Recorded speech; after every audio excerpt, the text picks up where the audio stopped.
Dear friends, ಎಲ್ರಿಗೂ ನಮಸ್ಕಾರ. ಜ್ಞಾನಗಂಗೋತ್ರಿ ಸಂಸ್ಥೆಯ ಇನ್ಕ್ವೆಸ್ಟ್ ಪ್ರಚಲಿತ ಘಟನೆಗಳ ಸರಣಿಗೆ ತಮ್ಮೆಲ್ಲರಿಗೂ ಮತ್ತೊಮ್ಮೆ ಸ್ವಾಗತ. ಸೊ ಇವತ್ತು ನಾವು ಸಂಚಿಕೆ ಸಂಖ್ಯೆ 553 ಡಿಸ್ಕಸ್ ಮಾಡ್ತಾ ಇದ್ದೇವೆ. ಸೊ ದಿನಾಂಕ 17ನೇ ಸೆಪ್ಟೆಂಬರ್ 2023 ಎಲ್ಲ ಪ್ರಚಲಿತ ಘಟನೆಗಳನ್ನು ಇಲ್ಲಿ ಡಿಸ್ಕಸ್ ಮಾಡ್ತೇವೆ. ಸೊ ಪ್ರಚಲಿತ ಘಟನೆಗಳ ಅಂತ್ಯದಲ್ಲಿ 2 MCQs ಮತ್ತು ಆರ್ಟಿಕಲ್ಸ್ ಮಧ್ಯದಲ್ಲೂ ಕೂಡ ಒಂದು ಪ್ರಶ್ನೆನ ಕೇಳ್ತೇವೆ. ಈ 3 ಪ್ರಶ್ನೆಗಳಿಗೆ ಉತ್ತರಗಳನ್ನು ನೀವು ಕಮೆಂಟ್ ಸೆಕ್ಷನಲ್ಲಿ ತಿಳಿಸಬಹುದಾಗಿರುತ್ತೆ. ಈ ಎಲ್ಲ ಚಟುವಟಿಕೆಗಳು ನಿಮ್ಮ ಎಲ್ಲ ಸ್ಪರ್ಧಾತ್ಮಕ ಪರೀಕ್ಷೆಗಳಿಗೆ ಉಪಯುಕ್ತವಾಗಿರ್ತವೆ. ಸೊ ಇವತ್ತಿನ ಪ್ರಚಲಿತ ಘಟನೆಗಳನ್ನು ಡಿಸ್ಕಸ್ ಮಾಡೋದಕ್ಕಿಂತ ಮುಂಚೆ ನಿನ್ನೆ ಕೊಟ್ಟಿರ್ತಕ್ಕಂಥ MCQsನ ಸರಿ ಉತ್ತರಗಳನ್ನು ನೀವು ಇಲ್ಲಿ ನೋಡ್ಕೊಳ್ಬೋದಾಗಿರುತ್ತೆ. ಪ್ರಶ್ನೆ ಸಂಖ್ಯೆ 1ಕ್ಕೆ ಆಪ್ಷನ್ ಬಿ ಸರಿ ಉತ್ತರವಾಗಿರುತ್ತೆ ಮತ್ತು ಪ್ರಶ್ನೆ ಸಂಖ್ಯೆ 2ಕ್ಕೆ ಆಪ್ಷನ್ ಎ ಸರಿ ಉತ್ತರವಾಗಿರುತ್ತೆ. ಹಾಗಿದ್ದರೆ ಸೊ ಇವತ್ತಿನ ಮೊದಲನೇ ಪ್ರಶ್ನೆಗೆ ಹೋಗೋಣ. So today's first question: ozone ಪದರವನ್ನು ರಕ್ಷಿಸುವ ಗುರಿಯನ್ನು ಹೊಂದಿರುವ ಅಂತಾರಾಷ್ಟ್ರೀಯ ಒಪ್ಪಂದವಾದ ಮಾಂಟ್ರಿಯಲ್ ಪ್ರೋಟೋಕಾಲ್ ಅನ್ನು ಯಾವ ದಿನಾಂಕದಂದು ಒಪ್ಪಲಾಯಿತು? On which date was the Montreal protocol an international treaty aimed at protecting the ozone layer agreed upon? So ಇವು ಮಾಂಟ್ರಿಯಲ್ ಪ್ರೋಟೋಕಾಲ್ ಅಂತಕ್ಕಂಥದ್ದು ಓಝೋನ್ ಲೇಯರ್ ಏನಿರುತ್ತೆ ಸೊ ಅದನ್ನ ಡಿಪ್ಲೀಟ್ ಮಾಡ್ತಕ್ಕಂಥ ಅಥವಾ ಅದನ್ನ ಸವಕಳಿ ಮಾಡ್ತಕ್ಕಂಥ ವಸ್ತುಗಳನ್ನು ಕಾಲಕ್ರಮೇಣವಾಗಿ ಕಡಿಮೆ ಮಾಡ್ತಕ್ಕಂಥ ಒಂದು ಒಪ್ಪಂದವಾಗಿರುತ್ತೆ. ಸೊ ಈ ಒಂದು ಒಪ್ಪಂದವನ್ನ ಯಾವಾಗ ಅಂಗೀಕಾರ ಮಾಡಲಾಯಿತು ಅನ್ನೋದು ನಮ್ಮ ಪ್ರಶ್ನೆ ಆಗಿತ್ತು. ಸೊ ಈ ಪ್ರಶ್ನೆಗೆ ಸರಿಯಾದ ಉತ್ತರ ಸೆಪ್ಟೆಂಬರ್ 16, 1987 1987ರಲ್ಲಿ ಇದನ್ನ ಅಕ್ಸೆಪ್ಟ್ ಮಾಡ್ತಾರೆ. ಹಾಗಿದ್ರೆ ಈ ಒಂದು ಆರ್ಟಿಕಲ್ ಬಗ್ಗೆ ನಾನು ಯಾಕೆ ಡಿಸ್ಕಸ್ ಮಾಡ್ತಾ ಇದ್ದೇನೆ? ಫಸ್ಟ್ ಅಂಡ್ ಫಾರ್ಮೋಸ್ಟ್ ಈ ಮಾಂಟ್ರಿಯಲ್ ಪ್ರೋಟೋಕಾಲ್ ಅಂತಕ್ಕಂಥದ್ದು ಸಾಕಷ್ಟು ಪರೀಕ್ಷೆಗಳಲ್ಲಿ ರಿಪೀಟ್ ಆಗಿರ್ತಕ್ಕಂಥ ಒಂದು ಪ್ರಶ್ನೆ ಆಗಿರುತ್ತೆ.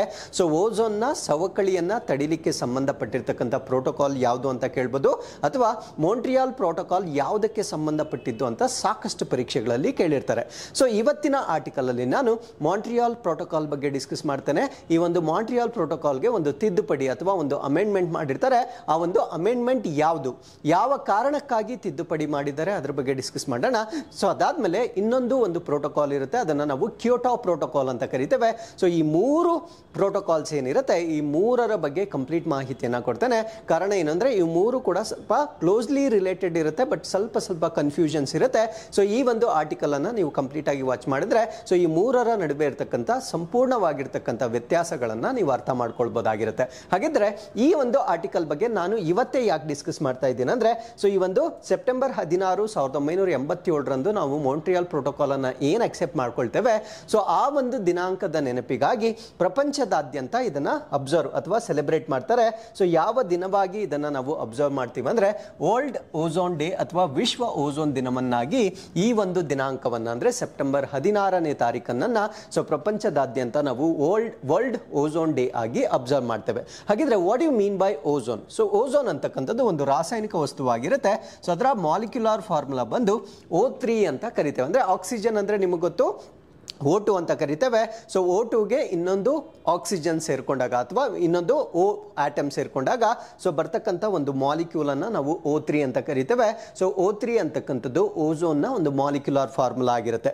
ಸೊ ಈ ಒಂದು ಓಝೋನ್ ಏನ್ ಮಾಡುತ್ತೆ ಅಂದ್ರೆ ಸೂರ್ಯನಿಂದ ಬರ್ತಕ್ಕಂಥ ಅಲ್ಟ್ರಾ ವೈಲೆಟ್ ರೇಡಿಯೇಷನ್ಸ್ ಏನಿರುತ್ತೆ ಅಂದ್ರೆ ನೇರಳಾತೀತ ಕಿರಣಗಳು ಅಂತ ನಾವೇನ್ ಕರಿತೇವೆ, ಅವು ಬಹಳ ಡೇಂಜರಸ್ ಇರುತ್ತೆ. ಅವು ನಮ್ಮ ಮೇಲೆ ನೇರವಾಗಿ ಬಿದ್ದಾಗ ಸಾಕಷ್ಟು ಪ್ರಾಬ್ಲಮ್ಸ್ ಗಳನ್ನ ಕ್ರಿಯೇಟ್ ಮಾಡ್ತಕ್ಕಂಥ ಒಂದು ಕಿರಣಗಳಾಗಿರುತ್ತವೆ. ಸೊ ಅದ್ರ ಜೊತೆಗೆ ಈ ಜಾಗತಿಕ ತಾಪಮಾನ ಅಥವಾ ಗ್ಲೋಬಲ್ ವಾರ್ಮಿಂಗ್ ಅನ್ನು ಕೂಡ ಇನ್ಕ್ರೀಸ್ ಮಾಡ್ತಕ್ಕಂಥ ರೇಸ್ ಆಗಿರುತ್ತೆ. ಸೊ ಆ ಒಂದು ಕಾರಣದಿಂದ ಈ ಓಝೋನ್ ಲೇಯರ್ ಏನ್ ಮಾಡುತ್ತೆ ಅಂದ್ರೆ ಸೂರ್ಯನಿಂದ ಬರ್ತಕ್ಕಂಥ ಅಲ್ಟ್ರಾ ವೈಲೆಟ್ ರೇಡಿಯೇಷನ್ಸ್ ಅನ್ನ ಬ್ಲಾಕ್ ಮಾಡುತ್ತೆ ಅಥವಾ ಫಿಲ್ಟರ್ ಮಾಡಿ ಅದನ್ನ ಭೂಮಿಗೆ ಕಳಿಸ್ತಕ್ಕಂಥ ಒಂದು ಕೆಲಸ ಮಾಡುತ್ತೆ. ಸೊ ಒಂದ್ ಲೈನ್ ಅಲ್ಲಿ ಹೇಳ್ಬೇಕಾದ್ರೆ ಓಝೋನ್ ಅಂತಕ್ಕಂಥದ್ದು ನಮ್ಮನ್ನ ಪ್ರೊಟೆಕ್ಟ್ ಇರ್ತಕ್ಕಂಥ ಒಂದು ಅಟ್ಮಾಸ್ಫಿಯರ್ ಅಥವಾ ವಾಯುಮಂಡಲದಲ್ಲಿರ್ತಕ್ಕಂಥ ಒಂದು ಲೇಯರ್ ಆಗಿರುತ್ತೆ. ಸೊ ಈ ಒಂದು ಲೇಯರ್ 2 ಪದರಗಳಲ್ಲಿ ಇರುತ್ತೆ. ಅಂದ್ರೆ ನಮ್ಮ ಒಂದು ವಾಯುಮಂಡಲದ 2 ಲೇಯರ್ಸ್ ಅಲ್ಲಿ ಇರುತ್ತೆ. ಸೊ ನಮ್ಮ ವಾಯುಮಂಡಲದ ಲೋವರ್ ಲೇಯರ್ ನಿಮ್ಗೆ ಆಲ್ರೆಡಿ ಗೊತ್ತಿರುತ್ತೆ. ಸೊ ಇದನ್ನ ನಾವು ಟ್ರೋಪೋಸ್ಪಿಯರ್ ಅಂತ ಕರಿತೇವೆ. ಟ್ರೋಪೋಸ್ಪಿಯರ್ ಆದ್ಮೇಲೆ ಇದ್ರ ಮೇಲೆ ಬರ್ತಕ್ಕಂಥ ಲೇಯರ್ ಅನ್ನ ನಾವು ಸ್ಟ್ರಾಟೋಸ್ಪಿಯರ್ ಅಂತ ಕರಿತೇವೆ. ಸೊ ಸ್ಟ್ರಾಟೋಸ್ಪಿಯರ್ ಅಲ್ಲೂ ಕೂಡ ಓಝೋನ್ ಇರುತ್ತೆ, ಟ್ರೋಪೋಸ್ಪಿಯರ್ ಅಲ್ಲೂ ಕೂಡ ಓಝೋನ್ ಇರುತ್ತೆ. ಹಾಗಿದ್ರೆ ಇವೆರಡು ಓಝೋನ್ಸ್ ಗಳ ನಡುವೆ ಇರತಕ್ಕಂಥ ವ್ಯತ್ಯಾಸ ಏನು ಅಂದ್ರೆ ಸ್ಟ್ರಾಟೋಸ್ಪಿಯರ್ ಅಲ್ಲಿ ಇರ್ತಕ್ಕಂಥ ಓಝೋನ್ ನ್ಯಾಚುರಲ್ ಸ್ವಾಭಾವಿಕವಾಗಿರ್ತಕ್ಕಂಥ ಒಂದು ಓಝೋನ್ ಆಗಿರುತ್ತೆ. ಸೊ ಇದನ್ನ ನಾವು ಗುಡ್ ಓಝೋನ್ ಅಂತ ಕರಿತೇವೆ. ಕಾರಣ ಕಾರಣ ಏನು ಅಂದ್ರೆ ಇದು ಸೂರ್ಯನಿಂದ ಬರ್ತಕ್ಕಂಥ ನೇರಳಾತೀತ ಕಿರಣಗಳನ್ನ ಫಿಲ್ಟರ್ ಮಾಡ್ತಕ್ಕಂಥ ಒಂದು ಲೇಯರ್ ಆಗಿರುತ್ತೆ. ಸೊ ಅದೇ ಟ್ರೋಪೋಸ್ಫಿಯರ್ ಅಲ್ಲಿ ಇರ್ತಕ್ಕಂಥ ಓಝೋನ್ ಅನ್ನ ನಾವು ಬ್ಯಾಡ್ ಓಝೋನ್ ಅಥವಾ ಕೆಟ್ಟ ಓಝೋನ್ ಅಂತ ಕರಿತೇವೆ. ಕಾರಣ ಏನು ಅಂದ್ರೆ ಸೊ ಇದು ಮಾಲಿನ್ಯ ಕಾರಕಗಳಿಂದ ರಚನೆ ಆಗ್ತಕ್ಕಂಥ ಒಂದು ಪದರವಾಗಿರುತ್ತೆ. ಇದು ಭೂಮಿಯಿಂದ ರಿಫ್ಲೆಕ್ಟ್ ಆಗ್ತಕ್ಕಂಥ ಸೂರ್ಯನ ಕಿರಣಗಳೇನಿರುತ್ತೆ ಸೊ ಈ ಕಿರಣಗಳು ಬಾಹ್ಯಾಕಾಶಕ್ಕೆ ಎಸ್ಕೇಪ್ ಆಗ್ಬಿಡಬೇಕು. ಅವಾಗ ಏನಾಗುತ್ತೆ ಅಂದ್ರೆ ಇಲ್ಲಿರ್ತಕ್ಕಂಥ ಆವರೇಜ್ ಟೆಂಪರೇಚರ್ ಇನ್ಕ್ರೀಸ್ ಆಗೋದಿಲ್ಲ.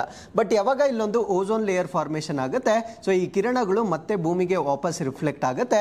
ಸೊ ಯಾವಾಗ ಆ ಒಂದು ಕಿರಣಗಳು ಭೂಮಿಗೆ ಮತ್ತೊಮ್ಮೆ ಪ್ರತಿಫಲನಗೊಳ್ಳುತ್ತೆ ಸೊ ಅವಾಗ ಭೂಮಿಯ ತಾಪಮಾನ ಹೆಚ್ಚಾಗುತ್ತೆ. ಸೊ ಅದರಿಂದ ಈ ಒಂದು ಲೇಯರ್ ಅನ್ನ ನಾವೇನಂತ ಕರಿತೀವಿ ಅಂದ್ರೆ ಬ್ಯಾಡ್ ಓಝೋನ್ ಅಂತ ಕರಿತೇವೆ. ಸೊ ಈ ಒಂದು ಓಝೋನ್ ಅಥವಾ O3 ಏನಿರುತ್ತೆ ಇದನ್ನ ಸಾಕಷ್ಟು ವಸ್ತುಗಳ ತಯಾರಿಕೆಯಲ್ಲೂ ಕೂಡ ಬಳಕೆ ಮಾಡ್ತಾರೆ. ಆ ವಸ್ತುಗಳು ಯಾವ್ದು ಅಂದ್ರೆ ಬ್ಲೀಚಿಂಗ್ ಸಬ್ಸ್ಟೆನ್ಸ್ ಗಳಲ್ಲಿ ಕೂಡ ಇದನ್ನ ಬಳಕೆ ಮಾಡ್ತಾರೆ, ಡಿಸ್ಇನ್ಫೆಕ್ಷನ್ ಸಬ್ಸ್ಟೆನ್ಸ್ ಗಳಲ್ಲೂ ಬಳಕೆ ಮಾಡ್ತಾರೆ, ಅದಾದ್ಮೇಲೆ ಡಿಓಡರೈಸಿಂಗ್ ಅಥವಾ ನಾವು ಯೂಸ್ ಮಾಡ್ತಕ್ಕಂಥ ಪರ್ಫ್ಯೂಮ್ ಗಳಲ್ಲೂ ಕೂಡ ಸೊ ಈ ಒಂದು ಸಬ್ಸ್ಟೆನ್ಸ್ ಅನ್ನ ಪ್ರಮುಖವಾಗಿ ಬಳಕೆ ಮಾಡ್ತಕ್ಕಂಥ ಒಂದು ವಸ್ತುವಾಗಿರುತ್ತೆ. ಹಾಗಿದ್ರೆ ಇದನ್ನ ಸವಕಳಿ ತಡಿಲಿಕ್ಕೆ ಮಾಡಿರ್ತಕ್ಕಂಥ ಮಾಂಟ್ರಿಯಾಲ್ ಪ್ರೋಟೋಕಾಲ್ ಮಾಡಲಿಕ್ಕೆ ಕಾರಣವೇನು? ಸೊ ಇದನ್ನ ಸವಕಳಿ ಮಾಡ್ತಕ್ಕಂಥ ರಾಸಾಯನಿಕ ವಸ್ತುಗಳು ಯಾವುವು, ಆ ರಾಸಾಯನಿಕ ವಸ್ತುಗಳು ಹೇಗೆ ಇದನ್ನ ಎರೋಡ್ ಮಾಡುತ್ತೆ ಅನ್ನೋದ್ರ ಬಗ್ಗೆ ಸಂಪೂರ್ಣ ಮಾಹಿತಿಯನ್ನ ನಾನು ನೆಕ್ಸ್ಟ್ ಸ್ಲೈಡ್ ಅಲ್ಲಿ ತಿಳಿಸ್ಕೊಡ್ತೇನೆ. ಸೊ ಈ ಒಂದು ಚಿತ್ರವನ್ನ ಸರಿಯಾಗಿ ನೀವು ಗಮನಿಸಬೇಕಾಗಿರುತ್ತೆ. ಸೊ ಇಲ್ಲಿ ನಾವು ಕಂಪ್ಲೀಟ್ ಆಗಿ ಅರ್ಥ ಮಾಡ್ಕೊಳ್ತೀವಿ ಹೇಗೆ ಓಝೋನ್ ಲೇಯರ್ ಡಿಪ್ಲೀಟ್ ಆಗುತ್ತೆ ಅಂತಕ್ಕಂಥ ಒಂದು ಕಾನ್ಸೆಪ್ಟ್ ಅನ್ನ ನಾವು ಕಂಪ್ಲೀಟ್ ಆಗಿ ಇಲ್ಲಿ ಅರ್ಥ ಮಾಡ್ಕೊಳ್ತೇವೆ. ಸೊ ಇದು ನಮ್ಮ ಒಂದು ವಾಯುಮಂಡಲದ ಲೇಯರ್ಸ್ ಆಗಿರುತ್ತೆ. ಸೊ ಈ ಒಂದು ಲೇಯರ್ ನಮ್ಮ ಒಂದು ಭೂಮಿಯ ಹೊರ ಪದರ ಅಥವಾ ಕ್ರಸ್ಟ್ ಅಂತ ನಾವೇನ್ ಕರಿತೇವೆ. ಸೊ ಇದು ಭೂಮಿಯ ಹೊರ ಪದರವಾಗಿರುತ್ತೆ. ಸೊ ಇಲ್ಲಿಂದ ಸ್ಟಾರ್ಟ್ ಆಗ್ತಕ್ಕಂಥ ಫಸ್ಟ್ ಲೇಯರ್ ಅನ್ನ ನಾವೇನಂತ ಕರಿತೀವಿ ಅಂದ್ರೆ ಟ್ರೋಪೋಸ್ಫಿಯರ್ ಅಂತ ಕರಿತೇವೆ. ಟ್ರೋಪೋಸ್ಫಿಯರ್ ಆದ್ಮೇಲೆ ಬರ್ತಕ್ಕಂಥ ನೆಕ್ಸ್ಟ್ ಲೇಯರ್ ಅನ್ನ ನಾವೇನಂತ ಕರಿತೀವಿ ಅಂದ್ರೆ ಸ್ಟ್ರಾಟೋಸ್ಫಿಯರ್ ಅಂತ ಕರಿತೇವೆ. ಸೊ ನಿಮ್ಗೆ ಎಕ್ಸಾಮ್ ಅಲ್ಲಿ ಗುಡ್ ಓಝೋನ್ ಅಥವಾ ಒಳ್ಳೆಯ ಓಝೋನ್ ಯಾವ ಲೇಯರ್ ಅಲ್ಲಿ ಇರುತ್ತೆ ಅಂತ ಪ್ರಶ್ನೆ ಕೇಳಿದಾಗ ಸ್ಟ್ರಾಟೋಸ್ಫಿಯರ್ ಅಂತ ನಿಮ್ಗೆ ಗೊತ್ತಿರಬೇಕಾಗಿರುತ್ತೆ. ಸೊ ಈ ಒಂದು ಸ್ಟ್ರಾಟೋಸ್ಫಿಯರ್ ಏನ್ ಮಾಡುತ್ತೆ ಅಂದ್ರೆ ಸೂರ್ಯನಿಂದ ಬರ್ತಕ್ಕಂಥ ಅಲ್ಟ್ರಾ ವೈಲೆಟ್ ರೇಸ್, ಇದರಲ್ಲಿ ಪ್ರಮುಖವಾಗಿ ಅಲ್ಟ್ರಾ ವೈಲೆಟ್ ರೇಸ್ ಎ ಮತ್ತೆ ಅಲ್ಟ್ರಾ ವೈಲೆಟ್ ರೇಸ್ ಬಿ ಅಂತ ಕರಿತೇವೆ. ಸೊ ಇವೆರಡನ್ನೂ ಕೂಡ ಫಿಲ್ಟರ್ ಮಾಡಿ ಭೂಮಿಯ ಮೇಲ್ಮೈಗೆ ಕಳಿಸ್ತಕ್ಕಂಥ ಒಂದು ಕೆಲಸ ಮಾಡುತ್ತೆ. ಸೊ ಈ ಒಂದು ಕಾರಣದಿಂದ ಭೂಮಿಯ ಮೇಲೆ ಇರತಕ್ಕಂಥ ಒಂದು ತಾಪಮಾನ ಬಹಳ ಏರಿಕೆ ಆಗೋದಿಲ್ಲ. ಬಿಕಾಸ್ ಈ ಒಂದು ಓಝೋನ್ ಲೇಯರ್ ಏನಿದೆ ಸೊ ಇದು ನಮ್ಮ ಭೂಮಿಯನ್ನ ಹೊದಿಕೆಯಂತೆ ಪ್ರೊಟೆಕ್ಟ್ ಮಾಡ್ತಾ ಇದೆ. ಬಟ್ ಇವಾಗ ಏನಾಗ್ತಾ ಇದೆ ಅಂದ್ರೆ ನಾವು ಬಳಕೆ ಮಾಡ್ತಾ ಇರ್ತಕ್ಕಂಥ ಕೆಲವೊಂದು ರಾಸಾಯನಿಕ ವಸ್ತುಗಳು, ಅದರಲ್ಲೂ ಪ್ರಮುಖವಾಗಿ CFCs ಅಂತ ಕರಿತೇವೆ. CFC ಅಂದ್ರೆ ಕ್ಲೋರೋ ಫ್ಲೂರೋ ಕಾರ್ಬನ್ ಅಂತ ಕರಿತೇವೆ. ಚೆನ್ನಾಗಿ ಜ್ಞಾಪಕ ಇಟ್ಕೊಳ್ಳಿ. ಸೊ ಇದರಲ್ಲಿ ಸೆಂಟ್ರಲ್ ಕಾರ್ಬನ್ ಆಟಮ್ ಇರುತ್ತೆ, 3 ಕ್ಲೋರಿನ್ ಆಟಮ್ಸ್ ಇರುತ್ತೆ ಮತ್ತು 1 ಫ್ಲೂರಿನ್ ಇರುತ್ತೆ. ಸೊ ಇದನ್ನ ನಾವು ಕ್ಲೋರೋ ಫ್ಲೂರೋ ಕಾರ್ಬನ್ ಅಂತ ಕರಿತೇವೆ. ಸೊ ಈ ಒಂದು ರಾಸಾಯನಿಕ ವಸ್ತುಗಳನ್ನ ನಾವು ಏರೋಸಾಲ್ಗಳಲ್ಲಿ, ರೆಫ್ರಿಜರೇಟರ್ಗಳಲ್ಲಿ ಮತ್ತೆ ಸಾಲ್ವೆಂಟ್ ಆಗಿ ಬಳಕೆ ಮಾಡ್ತೇವೆ. ಅಂದ್ರೆ ನಮ್ಮ ಒಂದು ರೆಫ್ರಿಜರೇಟರ್ ಅಥವಾ ಫ್ರಿಡ್ಜ್ ಅಂತ ನಾವೇನು ಹೇಳ್ತೇವೆ ಸೊ ಅದರಲ್ಲಿ ಬಳಕೆ ಮಾಡ್ತಕ್ಕಂಥ ಒಂದು ರಾಸಾಯನಿಕ ವಸ್ತುವಾಗಿರುತ್ತೆ. ಸೊ ಈ ಒಂದು ರಾಸಾಯನಿಕ ವಸ್ತು ಏನಾಗುತ್ತೆ ಅಂದ್ರೆ ಅಲ್ಟ್ರಾ ವೈಲೆಟ್ ರೇಸ್ ಜೊತೆಗೆ ಅದು ಕನೆಕ್ಟ್ ಆದಾಗ ಅಂದ್ರೆ ನೇರಳಾತೀತ ಕಿರಣಗಳೊಂದಿಗೆ ಅದು ಕನೆಕ್ಟ್ ಆದಾಗ ಸೊ ಇದರಲ್ಲಿರ್ತಕ್ಕಂಥ ಒಂದು ಕ್ಲೋರಿನ್ ಆಟಮ್ ಸೆಪರೇಟ್ ಆಗುತ್ತೆ. ಈ ಸೆಪರೇಟ್ ಆಗಿರ್ತಕ್ಕಂಥ ಕ್ಲೋರಿನ್ ಆಟಮ್ ಏನ್ ಮಾಡುತ್ತೆ ಅಂದ್ರೆ ಓಝೋನ್ ಅಲ್ಲಿರ್ತಕ್ಕಂಥ ಒಂದು ಆಕ್ಸಿಜನ್ ಜೊತೆ ಕಂಬೈನ್ ಆಗುತ್ತೆ. ಸೊ ಯಾವಾಗ ಓಝೋನ್ ಅಲ್ಲಿರ್ತಕ್ಕಂಥ ಒಂದು ಆಕ್ಸಿಜನ್ ಜೊತೆ ಕಂಬೈನ್ ಆಗುತ್ತೆ ಸೊ ಅದು ಕ್ಲೋರಿನ್ ಮೊನಾಕ್ಸೈಡ್ ಅನ್ನ ಪ್ರೊಡ್ಯೂಸ್ ಮಾಡುತ್ತೆ. ಸೊ ರಿಮೆಂಬರ್ ಕ್ಲೋರಿನ್ ಮೊನೋಆಕ್ಸೈಡ್ ಅನ್ನ ಪ್ರೊಡ್ಯೂಸ್ ಮಾಡುತ್ತೆ. ಸೊ ಅದಾದ್ಮೇಲೆ O3, ನಿಮ್ಗೆ ಗೊತ್ತು ಓಝೋನ್ದು ಫಾರ್ಮುಲಾ O3 ಇರುತ್ತೆ. ಸೊ ಇವಾಗ ಒಂದು ಆಕ್ಸಿಜನ್ ಕ್ಲೋರಿನ್ ಜೊತೆ ಕಂಬೈನ್ ಆಗಿದೆ, ಇನ್ನೆಷ್ಟು ಉಳಿತು O2 ಮಾತ್ರ ಉಳಿತು. ಸೊ ಇದರ ಅರ್ಥ ಏನು ಅಂದ್ರೆ ಇಂಟ್ಯಾಕ್ಟ್ ಆಗಿರ್ತಕ್ಕಂಥ ಒಂದು ಓಝೋನ್ ಈಗ ಬ್ರೇಕ್ ಆಯ್ತು, ಅಂದ್ರೆ ಆಕ್ಸಿಜನ್ ಆಗಿ ಸಪರೇಟ್ ಆಯ್ತು, ಅದಾದ್ಮೇಲೆ ಕ್ಲೋರಿನ್ ಮೊನಾಕ್ಸೈಡ್ ಆಗಿ ಸಪರೇಟ್ ಆಯ್ತು. ಸೊ ಇದನ್ನ ನಾವೇನಂತ ಕರಿತೀವಿ ಅಂದ್ರೆ ಓಝೋನ್ ಅಲ್ಲಿರ್ತಕ್ಕಂಥ ರಂಧ್ರಗಳು ಅಂತ ಕರಿತೇವೆ. ಕಾರಣ ಏನು ಅಂದ್ರೆ ಆ ಭಾಗ ಪ್ರತ್ಯೇಕವಾಗಿ ಬೇರೆ ಬೇರೆ ರಾಸಾಯನಿಕ ವಸ್ತುಗಳಾಗಿ ಕನ್ವರ್ಟ್ ಆಗಿದೆ. ಸೊ ಆ ಒಂದು ಭಾಗ ಅಲ್ಲಿ ವ್ಯಾಕ್ಯೂಮ್ ಕ್ರಿಯೇಟ್ ಆಗುತ್ತೆ, ಅಂದ್ರೆ ಅಲ್ಲಿ ಯಾವುದೇ ವಸ್ತು ಇರೋದಿಲ್ಲ. ಆ ಒಂದು ಭಾಗಗಳನ್ನ ನಾವು ozone holes of the ozone ಅಥವಾ ಓಝೋನ್ ನಲ್ಲಿರ್ತಕ್ಕಂಥ ರಂಧ್ರಗಳು ಅಂತ ಕರಿತೇವೆ. ಸೊ ಈ ಒಂದು ರಂಧ್ರಗಳ ಮುಖಾಂತರ ಏನಾಗುತ್ತೆ ಅಂದ್ರೆ ಈ ಅಲ್ಟ್ರಾ ವೈಲೆಟ್ ರೇಸ್ ನೇರವಾಗಿ ಭೂಮಿ ಮೇಲೆ ಬೀಳ್ತವೆ. ಸೊ ಇವಾಗ ಈ ಕಿರಣಗಳು ನೇರವಾಗಿ ಭೂಮಿ ಮೇಲೆ ಬೀಳ್ತವೆ. ಸೊ ಭೂಮಿಯ ಸರಾಸರಿ ತಾಪಮಾನ ಇನ್ಕ್ರೀಸ್ ಆಗ್ತಕ್ಕಂಥ ಒಂದು ಸಾಧ್ಯತೆ ಇರುತ್ತೆ. ಸೊ ಆ ಒಂದು ಕಾರಣದಿಂದ ಈ CFCಗಳನ್ನ ಕಡಿಮೆ ಮಾಡಲಿಕ್ಕೆ ಒಂದು ಒಪ್ಪಂದವನ್ನ ಮಾಡ್ಕೊಳ್ತಾರೆ. ಈ ಒಂದು CFCಯನ್ನ ನಾವು ಒಂದೇ ದಿವಸಕ್ಕೆ ಸ್ಟಾಪ್ ಮಾಡಲಿಕ್ಕೆ ಸಾಧ್ಯವಾಗೋದಿಲ್ಲ. ಬಿಕಾಸ್ ಅವುಗಳನ್ನ ನಮ್ಮ ದಿನನಿತ್ಯದ ವಸ್ತುಗಳಲ್ಲಿ ಬಳಕೆ ಮಾಡ್ಕೊಳ್ತೇವೆ. ಸೊ ಆ ಒಂದು ಕಾರಣದಿಂದ ಕ್ರಮೇಣವಾಗಿ ಇವುಗಳನ್ನ ಫೇಸ್ ಔಟ್ ಮಾಡ್ತಕ್ಕಂಥ ಒಂದು ನಿರ್ಧಾರವನ್ನ ತೆಗೆದುಕೊಳ್ತಾರೆ. ಆ ಒಂದು ನಿರ್ಧಾರವನ್ನ ನಾವೇನಂತ ಕರಿತೀವಿ ಅಂದ್ರೆ ಮಾಂಟ್ರಿಯಾಲ್ ಪ್ರೋಟೋಕಾಲ್ ಅಂತ ಕರಿತೇವೆ. ಸೊ ಬರೀ CFC ಯನ್ನ ಮಾತ್ರ ಕಾನ್ಸಂಟ್ರೇಟ್ ಮಾಡೋದಿಲ್ಲ, ಅದಾದ ಮೇಲೆ HCFC ಯ ಮೇಲೆ ಕಾನ್ಸಂಟ್ರೇಟ್ ಮಾಡ್ತಾರೆ. ಬಟ್ HCFC CFC ಅಷ್ಟು ಡೇಂಜರಸ್ ಆಗಿರೋದಿಲ್ಲ, ಇದು ಬೇರೆ ಪ್ರಾಬ್ಲಮ್ ಅನ್ನ ಕ್ರಿಯೇಟ್ ಮಾಡುತ್ತೆ. ಅದೇನ್ ಪ್ರಾಬ್ಲಮ್ ಅನ್ನೋದನ್ನ ನಾನು ಮುಂದೆ ಹೇಳ್ತೇನೆ. ಸೊ HCFC ಅನ್ನ ನಾವು ಎಲ್ಲಿ ಬಳಕೆ ಮಾಡ್ತೀವಿ ಅಂದ್ರೆ ಏರೋಸಾಲ್ಗಳಲ್ಲಿ ಬಳಕೆ ಮಾಡ್ತೇವೆ, ರೆಫ್ರಿಜರೇಟರ್ ಮತ್ತೆ ಇದನ್ನು ಕೂಡ ಸಾಲ್ವೆಂಟ್ಸ್ಗಳಾಗಿ ನಾವು ಬಳಕೆ ಮಾಡ್ತೇವೆ. ಸೊ ಇನ್ನೊಂದು ಸಬ್ಸ್ಟೆನ್ಸ್ ಅನ್ನ ನಾವು ಹ್ಯಾಲೋನ್ಸ್ ಅಂತ ಕರಿತೇವೆ. ಸೊ ಹ್ಯಾಲೋನ್ಸ್ಗಳನ್ನ ನಾವು ಫೈರ್ ಎಕ್ಸ್ಟಿಂಗ್ವಿಷರ್ ಅಲ್ಲಿ ಅಂದ್ರೆ ಈ ಬೆಂಕಿಯನ್ನ ನಂದಿಸ್ತಕ್ಕಂಥ ಒಂದು ಸಿಸ್ಟಮ್ ಏನಿರುತ್ತೆ, ಸೊ ಅದರಲ್ಲಿ ಬಳಕೆ ಮಾಡ್ತಕ್ಕಂಥ ಒಂದು ರಾಸಾಯನಿಕ ವಸ್ತುವಾಗಿರುತ್ತೆ. ಇನ್ನೊಂದನ್ನ ನಾವು ಮಿಥೈಲ್ ಬ್ರೋಮೈಡ್ ಅಂತ ಕರಿತೇವೆ. ಸೊ ಇದನ್ನ ಕೀಟನಾಶಕಗಳಲ್ಲಿ ಬಳಕೆ ಮಾಡ್ತಕ್ಕಂಥ ವಸ್ತುಗಳಾಗಿರುತ್ತೆ. ಸೊ ಇವೆಲ್ಲ ವಸ್ತುಗಳು ಓಝೋನ್ ಅನ್ನ ಡಿಪ್ಲೀಟ್ ಮಾಡ್ತಕ್ಕಂಥ ವಸ್ತುಗಳಾಗಿರುತ್ತೆ. ಬಟ್ ಇದರಲ್ಲಿ ಮೇಜರ್ ಆಗಿ ಓಝೋನ್ ಅನ್ನ ಡಿಪ್ಲೀಟ್ ಮಾಡ್ತಕ್ಕಂಥ ವಸ್ತುವನ್ನ ನಾವು CFC ಅಂತ ಕರಿತೇವೆ. ಸೊ ಇಲ್ಲೊಂದು ಪಾಯಿಂಟ್ ನಾವು ಅರ್ಥ ಮಾಡ್ಕೊಳ್ಬೇಕು. ಈ ಮಾಂಟ್ರಿಯಾಲ್ ಪ್ರೋಟೋಕಾಲ್ ಆದಾಗ ಏನಾಗುತ್ತೆ ಅಂದ್ರೆ, ಸೊ ಮಾಂಟ್ರಿಯಾಲ್ ಪ್ರೋಟೋಕಾಲ್ ಆದಾಗ CFC ಬದಲಾಗಿ, ಸೊ ಅರ್ಥ ಮಾಡ್ಕೊಳ್ಳಿ, CFC is most dangerous ozone depleting substance ಅಂತ ನಿಮ್ಗೆ ಆಲ್ರೆಡಿ ಈಗ ಗೊತ್ತಾಗಿದೆ. CFC ಬದಲಾಗಿ HCFC ಅನ್ನ ಬಳಕೆ ಮಾಡ್ಕೊಳ್ಳಿ ಅಂತಕ್ಕಂಥ ಒಂದು ನಿರ್ಧಾರಕ್ಕೆ ಬರ್ತಾರೆ. ಬಟ್ ಆ ಒಂದು ನಿರ್ಧಾರವನ್ನು ಕೂಡ ಕಾಲಾನಂತರದಲ್ಲಿ ಬದಲಾವಣೆ ಮಾಡ್ತಾರೆ. ಏನು ಬದಲಾವಣೆ ಮಾಡಿದ್ದಾರೆ ಅನ್ನೋದನ್ನ ನಾನು ಮುಂದೆ ಎಕ್ಸ್ಪ್ಲೇನ್ ಮಾಡ್ತಾ ಬರ್ತೇನೆ. ಹಾಗಿದ್ರೆ ಸೊ ಈ ಒಂದು ಆರ್ಟಿಕಲ್ ಬಗ್ಗೆ ನಾನು ಪ್ರಮುಖವಾಗಿ ಡಿಸ್ಕಸ್ ಮಾಡ್ತಾ ಇರ್ತಕ್ಕಂಥ ಉದ್ದೇಶ ಏನು ಅಂದ್ರೆ, ಸೆಪ್ಟೆಂಬರ್ 16ನೇ ತಾರೀಕನ್ನ ನಾವು ವಿಶ್ವ ಓಝೋನ್ ದಿನವನ್ನಾಗಿ ಆಚರಣೆ ಮಾಡ್ತೇವೆ. ಸೊ ಈ ಒಂದು ದಿನಾಂಕದಂದೇ ನಾವು ಯಾಕೆ ಆಚರಣೆ ಮಾಡ್ತೀವಿ ಅಂತ ನಿಮ್ಗೆ ಆಲ್ರೆಡಿ ಗೊತ್ತಾಗಿದೆ. ಸೊ ಮಾಂಟ್ರಿಯಾಲ್ ಪ್ರೋಟೋಕಾಲ್ ಅನ್ನ ಅಂಗೀಕಾರ ಮಾಡಿರ್ತಕ್ಕಂಥ ಒಂದು ದಿನಾಂಕವಾಗಿರುತ್ತೆ. ಸೊ ನೆಕ್ಸ್ಟ್ ನಿಮ್ಗೆ ಎಕ್ಸಾಮ್ ಅಲ್ಲಿ ಥೀಮ್ ಕೇಳ್ತಾರೆ. So what is the theme of world ozone day 2023 ಅಂತ ಕೇಳ್ತಾರೆ.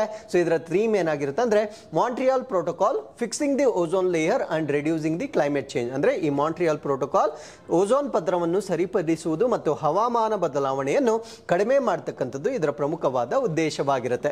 ಸೊ ಈ ಒಂದು ದಿನವನ್ನ ಏನಕ್ಕೆ ಆಚರಣೆ ಮಾಡ್ತೀವಿ ಅಂದ್ರೆ, 1987 ನಲ್ಲಿ ಮಾಂಟ್ರಿಯಾಲ್ ಪ್ರೋಟೋಕಾಲ್ ಅನ್ನ ಅಂಗೀಕಾರ ಮಾಡಿಕೊಂಡಿರ್ತಕ್ಕಂಥ ಒಂದು ದಿನಾಂಕವಾಗಿರುತ್ತೆ. ಹಾಗಿದ್ರೆ ಇದರ ಈ ಒಂದು ಆರ್ಟಿಕಲ್ಗೆ ಸಂಬಂಧಪಟ್ಟಂತೆ as I told you, so ಎರಡು ಪ್ರೋಟೋಕಾಲ್ಗಳ ಬಗ್ಗೆ ನಾವು ಪ್ರಮುಖವಾಗಿ ಅರ್ಥ ಮಾಡ್ಕೊಳ್ಬೇಕು.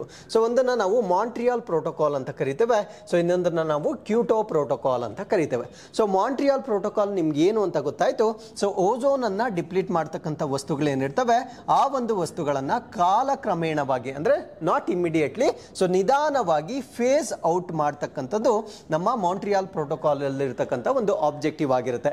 ಸೊ ಅದೇ ಕ್ಯೂಟೋ ಪ್ರೋಟೋಕಾಲ್ ಅಲ್ಲಿ ನಾವು ಏನ್ ಬಗ್ಗೆ ಡಿಸ್ಕಸ್ ಮಾಡ್ತೀವಿ ಅಂದ್ರೆ, ಗ್ರೀನ್ ಹೌಸ್ ಗ್ಯಾಸಸ್ ಬಗ್ಗೆ ಡಿಸ್ಕಸ್ ಮಾಡ್ತೀವಿ. ಚೆನ್ನಾಗಿ ಜ್ಞಾಪಕ ಇಟ್ಕೊಳ್ಳಿ, ಕ್ಯೂಟೋ ಪ್ರೋಟೋಕಾಲ್ ಅಂತಕ್ಕಂಥದ್ದು ಹಸಿರು ಮನೆ ಅನಿಲಗಳನ್ನ ಕಡಿಮೆ ಮಾಡ್ತಕ್ಕಂಥ ಒಂದು ಒಪ್ಪಂದವಾಗಿರುತ್ತೆ.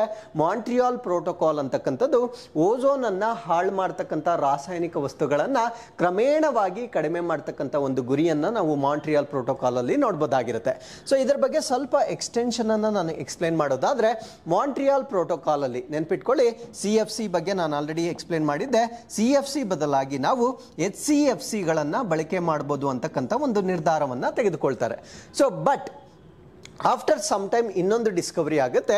ಈ HCFC ಅಂತಕ್ಕಂಥದ್ದು ಓಝೋನ್ ಲೇಯರ್ಗೆ ಏನು ತೊಂದರೆ ಮಾಡೋದಿಲ್ಲ. ಆ ಒಂದು ಕಾರಣಕ್ಕಾಗಿ CFC ಅನ್ನ HCFC ಇಂದ ರೀಪ್ಲೇಸ್ ಮಾಡಿ ಅಂತಕ್ಕಂಥ ಒಂದು ನಿರ್ಧಾರ ತಗೊಳ್ತಾರೆ. ಬಟ್ ಅದಾದ ಮೇಲೆ ಇನ್ನೊಂದು ಪತ್ತೆ ಆಗುತ್ತೆ. ಅದೇನು ಅಂದ್ರೆ, HCFC ಓಝೋನ್ ಲೇಯರ್ಗೆ ಏನು ಡ್ಯಾಮೇಜ್ ಮಾಡ್ತಾ ಇಲ್ಲ ಆದ್ರೂ ಕೂಡ ಇದು ಪವರ್ಫುಲ್ ಗ್ರೀನ್ ಹೌಸ್ ಗ್ಯಾಸ್ ಆಗಿರುತ್ತೆ. ಅಂದ್ರೆ ಅತ್ಯಂತ ಒಂದು ಆಕ್ರಮಣಕಾರಿ ಆಗಿರ್ತಕ್ಕಂಥ ಒಂದು ಹಸಿರು ಮನೆ ಅನಿಲವಾಗಿರುತ್ತೆ. ಸೊ ಆ ಒಂದು ಕಾರಣದಿಂದ HCFC ಅನ್ನು ಕೂಡ ಫೇಸ್ ಔಟ್ ಮಾಡ್ತಕ್ಕಂಥ ಒಂದು ನಿರ್ಧಾರವನ್ನ ತೆಗೆದುಕೊಳ್ತಾರೆ. ಸೊ ಈ ಒಂದು ನಿರ್ಧಾರವನ್ನ ನಾವೇನಂತ ಕರಿತೀವಿ ಅಂದ್ರೆ, ಮಾಂಟ್ರಿಯಾಲ್ ಅಮೆಂಡ್ಮೆಂಟ್ ಅಂತ ಕರಿತೇವೆ. ಸೊ ಅಂದ್ರೆ ಮುಂಚೆ ಇದ್ದಂತ ಒಂದು ತೀರ್ಮಾನ ಏನಿರುತ್ತೆ, ಸೊ ಅದಕ್ಕೆ ತಿದ್ದುಪಡಿ ಮಾಡ್ಕೊಳ್ತಾರೆ. ಆ ಒಂದು ತಿದ್ದುಪಡಿಯನ್ನ ನಾವು ಮಾಂಟ್ರಿಯಾಲ್ ಅಮೆಂಡ್ಮೆಂಟ್ ಅಂತ ಕರಿತೇವೆ. ಸೊ ಇದಕ್ಕೆ ಇನ್ನೊಂದು ಹೆಸರಿಡ್ತಾರೆ, ಅದು ಅಮೆಂಡ್ಮೆಂಟ್ ಆಗಿರ್ತಕ್ಕಂಥ ಒಂದು ಪ್ಲೇಸ್. ಸೊ ಇದನ್ನ ನಾವು ಕಿಗಾಲಿ ಅಮೆಂಡ್ಮೆಂಟ್ ಅಂತ ಕರಿತೇವೆ. ಸೊ ಅರ್ಥ ಮಾಡ್ಕೊಳ್ಳಿ, ಸೊ ಕಿಗಾಲಿ ಅಮೆಂಡ್ಮೆಂಟ್ ಅಂತ ಕರಿತೇವೆ. ಸೊ ನಿಮಗೆ ಪರೀಕ್ಷೆಯಲ್ಲಿ so what is Kigali amendment ಅಂತ ಕೇಳಿದಾಗ HCFC ಏನಿರುತ್ತೆ, ಸೊ ಇದನ್ನು ಕೂಡ ಕ್ರಮೇಣವಾಗಿ ಫೇಸ್ ಔಟ್ ಮಾಡ್ತಕ್ಕಂಥ ಒಂದು ನಿರ್ಧಾರವನ್ನ ನಾವೇನಂತ ಕರಿತೀವಿ ಅಂದ್ರೆ ಕಿಗಾಲಿ ಅಮೆಂಡ್ಮೆಂಟ್ ಅಂತ ಕರಿತೇವೆ. ಸೊ ಅಲ್ಲಿಗೆ ಈ ಮೂರು ಪ್ರೋಟೋಕಾಲ್, ಎರಡು ಪ್ರೋಟೋಕಾಲ್ ಮತ್ತೆ ಒಂದು ಅಮೆಂಡ್ಮೆಂಟ್ ಬಗ್ಗೆ ಸಂಪೂರ್ಣವಾಗಿ ನಾನು ಎಕ್ಸ್ಪ್ಲೇನ್ ಮಾಡಿರ್ತೇನೆ. ಸೊ ಇನ್ನೊಂದ್ಸತಿ ರಿಪೀಟ್ ಮಾಡೋದಾದ್ರೆ, ಮಾಂಟ್ರಿಯಾಲ್ ಪ್ರೋಟೋಕಾಲ್ ಮಾಡಿರ್ತಕ್ಕಂಥದ್ದು ಓಝೋನ್ ನ ಡಿಪ್ಲೀಟ್ ಮಾಡ್ತಕ್ಕಂಥ ರಾಸಾಯನಿಕ ವಸ್ತುಗಳನ್ನ ಕ್ರಮೇಣವಾಗಿ ಫೇಸ್ ಔಟ್ ಮಾಡ್ತಕ್ಕಂಥದ್ದು. ಕ್ಯೂಟೋ ಪ್ರೋಟೋಕಾಲ್ ಮಾಡಿರ್ತಕ್ಕಂಥದ್ದು ಗ್ರೀನ್ ಹೌಸ್ ಗ್ಯಾಸಸ್ ಅನ್ನ ಕ್ರಮೇಣವಾಗಿ ಫೇಸ್ ಔಟ್ ಮಾಡ್ತಕ್ಕಂಥದ್ದು ಅಥವಾ ಕಡಿಮೆ ಮಾಡ್ತಕ್ಕಂಥದ್ದು ಕ್ಯೋಟೋ ಪ್ರೋಟೋಕಾಲ್ನ ಆಬ್ಜೆಕ್ಟಿವ್ ಆಗಿರುತ್ತೆ. ಕಿಗಾಲಿ ಅಮೆಂಡ್ಮೆಂಟ್ ಅನ್ನ ಏನಕ್ಕೆ ಮಾಡ್ತಾರೆ ಅಂದ್ರೆ, ಸೊ ಮಾಂಟ್ರಿಯಾಲ್ ಪ್ರೋಟೋಕಾಲ್ ಅಲ್ಲಿ CFCಗಳನ್ನ HCFCಗಳಿಂದ ಬದಲಾಯಿಸಬಹುದು ಅಂತಕ್ಕಂಥ ನಿರ್ಧಾರವನ್ನ ಬಂದಿರ್ತಾರೆ. ಸೊ ಈ ಒಂದು ನಿರ್ಧಾರವನ್ನ ಮತ್ತೆ ಬದಲಾಯಿಸ್ತಾರೆ, ಅಂದ್ರೆ HCFCಯನ್ನು ಕೂಡ ನಾವು ಫೇಸ್ ಔಟ್ ಮಾಡಬೇಕು ಅಂತಕ್ಕಂಥ ನಿರ್ಧಾರಕ್ಕೆ ಬರ್ತಾರೆ. ಕಾರಣ ಏನು ಅಂದ್ರೆ, HCFC though it does not affect ozone, so it is the most powerful green house gas ಆಗಿರೋದ್ರಿಂದ ಸೊ ಇದನ್ನು ಕೂಡ ರಿಮೂವ್ ಮಾಡ್ತಕ್ಕಂಥ ಒಂದು ನಿರ್ಧಾರವನ್ನ ತೆಗೆದುಕೊಳ್ತಾರೆ. ಸೊ ಆ ಒಂದು ತಿದ್ದುಪಡಿಯನ್ನ ನಾವೇನಂತ ಕರಿತೀವಿ ಅಂದ್ರೆ ಕಿಗಾಲಿ ಅಮೆಂಡ್ಮೆಂಟ್ ಅಂತ ಕರಿತೇವೆ. I hope you understood the differences between all three systems. So ಇವಾಗ ನಾನು ಎಕ್ಸ್ಪ್ಲೇನ್ ಮಾಡಿರ್ತಕ್ಕಂಥ ಎಲ್ಲ ವಿಷಯಗಳನ್ನ ಮತ್ತೊಮ್ಮೆ ದಿನಾಂಕಗಳ ಜೊತೆಗೆ ನಾನು ಎಕ್ಸ್ಪ್ಲೇನ್ ಮಾಡ್ತಾ ಬರ್ತೇನೆ. ಸೊ ಮಾಂಟ್ರಿಯಾಲ್ ಪ್ರೋಟೋಕಾಲ್, ಸೊ ಇದರ ಉದ್ದೇಶ ಪ್ರೊಟೆಕ್ಷನ್ ಆಫ್ ಓಝೋನ್, ನಮ್ಮ ಓಝೋನ್ ಲೇಯರ್ ಅನ್ನ ಪ್ರೊಟೆಕ್ಟ್ ಮಾಡ್ತಕ್ಕಂಥದ್ದು. ಸೊ ಇದನ್ನ ನಾಶ ಮಾಡ್ತಕ್ಕಂಥ ಯಾವುದೇ ಸಬ್ಸ್ಟೆನ್ಸ್ ಆಗಿರ್ಬೋದು, ಬರೀ CFC ಮಾತ್ರ ಅಲ್ಲ, ಸೊ ಅದನ್ನ ನಾಶ ಮಾಡ್ತಕ್ಕಂಥ ಯಾವುದೇ ವಸ್ತು ಆಗಿರ್ಬೋದು, ಸೊ ಅದನ್ನ ಕ್ರಮೇಣವಾಗಿ ಕಡಿಮೆ ಮಾಡ್ತಕ್ಕಂಥದ್ದು ಇದರ ಉದ್ದೇಶವಾಗಿರುತ್ತೆ. ಸೊ ಇದನ್ನ ಅಗ್ರಿ ಮಾಡಿರ್ತಕ್ಕಂಥದ್ದು ಅಂದ್ರೆ ಒಪ್ಪಿಕೊಂಡಿರ್ತಕ್ಕಂಥ ದಿನಾಂಕ 16 ಸೆಪ್ಟೆಂಬರ್ 1987, 1987 ಸೆಪ್ಟೆಂಬರ್ 16ನೇ ತಾರೀಕಂದು ಸೊ ಈ ಒಂದು ಮಾಂಟ್ರಿಯಾಲ್ ಪ್ರೋಟೋಕಾಲ್ ಅಥವಾ ಶಿಷ್ಟಾಚಾರವನ್ನು ಒಪ್ಪಿಕೊಳ್ಳಲಾಗುತ್ತೆ. ಬಟ್ ಇದು ಕಾರ್ಯರೂಪಕ್ಕೆ ಬಂದಿದ್ದು 1ನೇ ಜನವರಿ 1989, 2 ವರ್ಷಗಳ ನಂತರ ಇದು ಕಾರ್ಯರೂಪಕ್ಕೆ ಬಂದಿರುತ್ತೆ. ಸೊ ಇದನ್ನು ಕೂಡ ನೀವು ಚೆನ್ನಾಗಿ ಗಮನಿಸಬೇಕು. ಪರೀಕ್ಷೆಯಲ್ಲಿ ಅದನ್ನ ಅಕ್ಸೆಪ್ಟ್ ಮಾಡಿದ ದಿನಾಂಕವನ್ನಾದ್ರೂ ಕೇಳ್ಬೋದು ಅಥವಾ ಕಾರ್ಯರೂಪಕ್ಕೆ ಬಂದಿರತಕ್ಕಂಥ ದಿನಾಂಕವನ್ನಾದ್ರೂ ಕೇಳ್ಬೋದಾಗಿರುತ್ತೆ. ಆಪ್ಷನ್ಸ್ ಅಲ್ಲಿ 2 ವರ್ಷಗಳನ್ನ ಕೊಟ್ಟಿರ್ತಾರೆ. ಸೊ ಸರಿಯಾಗಿ ಪ್ರಶ್ನೆಯನ್ನ ನೋಡಿ ನೀವು ಆನ್ಸರ್ ಅನ್ನ ಬರಿಬೇಕಾಗಿರುತ್ತೆ. ಸೊ ಅದಾದ್ಮೇಲೆ it was amended in 2016, ಅಂದ್ರೆ ಬಹಳ ಇತ್ತೀಚೆಗೆ, as I told you before, 2016ರಲ್ಲಿ ಇದಕ್ಕೆ ತಿದ್ದುಪಡಿ ಮಾಡಲಾಗುತ್ತೆ. ಸೊ ಈ ಒಂದು ತಿದ್ದುಪಡಿಯಲ್ಲಿ ಏನ್ ಮಾಡ್ತಾರೆ ಅಂದ್ರೆ, extended its mandate over hydrofluorocarbons or HFCs, ಅಂದ್ರೆ HFCs ಅಂತ ನಾನು ಹೇಳಿದ್ದೆ. ಸೊ CFC ಅನ್ನ ನಾವು HFCಗಳಿಂದ ರೀಪ್ಲೇಸ್ ಮಾಡಬಹುದು ಅಂತಕ್ಕಂಥ ಒಂದು ನಿರ್ಧಾರವನ್ನ ಮಾಂಟ್ರಿಯಾಲ್ ಪ್ರೋಟೋಕಾಲ್ ಅಲ್ಲಿ ತೆಗೆದುಕೊಂಡಿದ್ರು. ಬಟ್ 2016ರಲ್ಲಿ ಅದನ್ನ ತಿದ್ದುಪಡಿ ಮಾಡ್ತಾರೆ. ಸೊ ತಿದ್ದುಪಡಿ ಮಾಡುವುದರ ಮುಖಾಂತರ HFCಗಳನ್ನು ಕೂಡ ನಾವು ಬಳಕೆ ಮಾಡಬಾರ್ದು ಅಂತಕ್ಕಂಥ ಒಂದು ನಿರ್ಧಾರವನ್ನ ತೆಗೆದುಕೊಳ್ತಾರೆ. ಕಾರಣ ಏನಂದ್ರೆ, ಸೊ HFC ಅಂತಕ್ಕಂಥದ್ದು it do not cause any harm to ozone layer. So ozone ಪದರಕ್ಕೆ ಅದು ಯಾವುದೇ ತೊಂದರೆಯನ್ನ ಉಂಟು ಮಾಡೋದಿಲ್ಲ. ಬಟ್ ಇದರ ಪ್ರಾಬ್ಲಮ್ ಏನು ಅಂದ್ರೆ, ಸೊ ಇದನ್ನು ನಾವು most powerful green house gas ಅಂತ ಕರಿತೇವೆ, ಅಂದ್ರೆ ಅತ್ಯಂತ ಪ್ರಭಾವಶಾಲಿಯಾಗಿರ್ತಕ್ಕಂಥ ಹಸಿರು ಮನೆ ಅನಿಲ ಅಂತ ಕರಿತೇವೆ.